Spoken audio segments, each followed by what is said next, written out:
Okay, Assalamualaikum warahmatullahi wabarakatuh. Okay, kita sambung.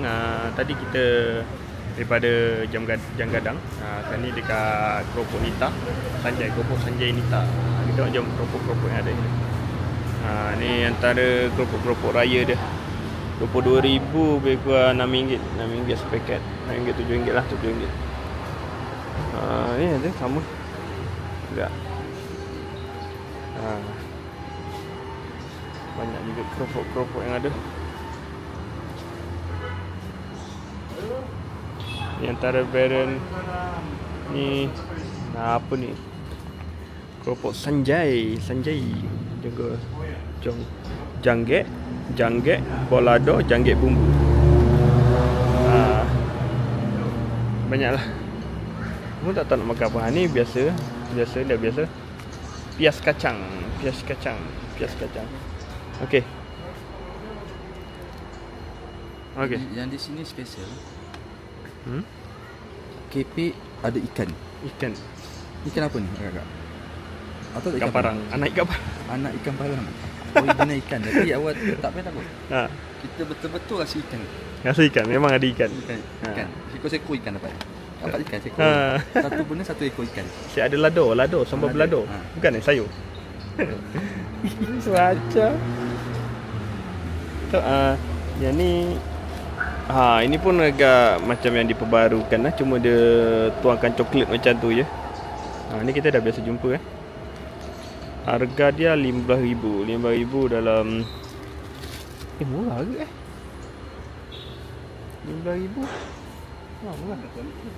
RM15,000. Rendang kerang lokan. Ni rendang ukuran. Tinggal satu je.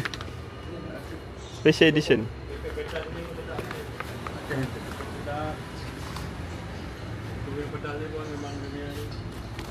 Arai Pinang.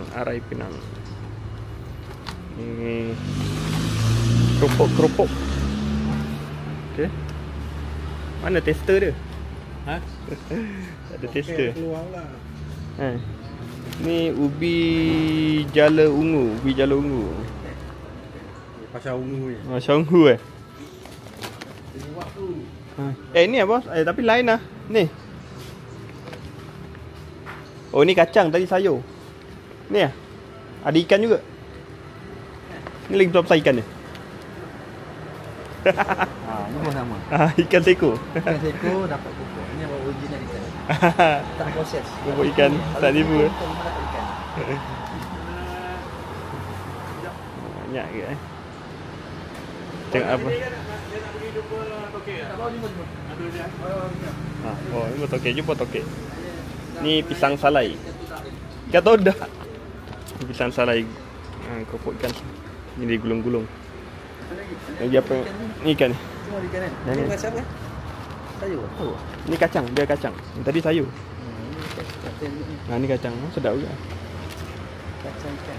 RM15,000 apa? RM3, RM4 ni. Ya ke? Itulah. Berapa you? RM15,000. Kemudian kita ada sagu. Ini zaman-zaman sekolah dulu ni. Sagu yang sagu kelapa tu. Ada keropok biasa. Ni dodol lah. Pulut hitam. Kalamai pulut hitam. Tak tahulah aku nak beli apa. Aku memang tak ada beli apa-apa lah kalau berjalan ni. Dodol. Misal tekak aku tengah sakit ni. Ni dendeng. Bonda iki. Ada kacang. Okey Ni lado hijau. Wish, ada hijau Okey lah itu je lah untuk sikit video-video kat sini dekat Keropok Sanjay Nita Bukit Tinggi. Okay, bye.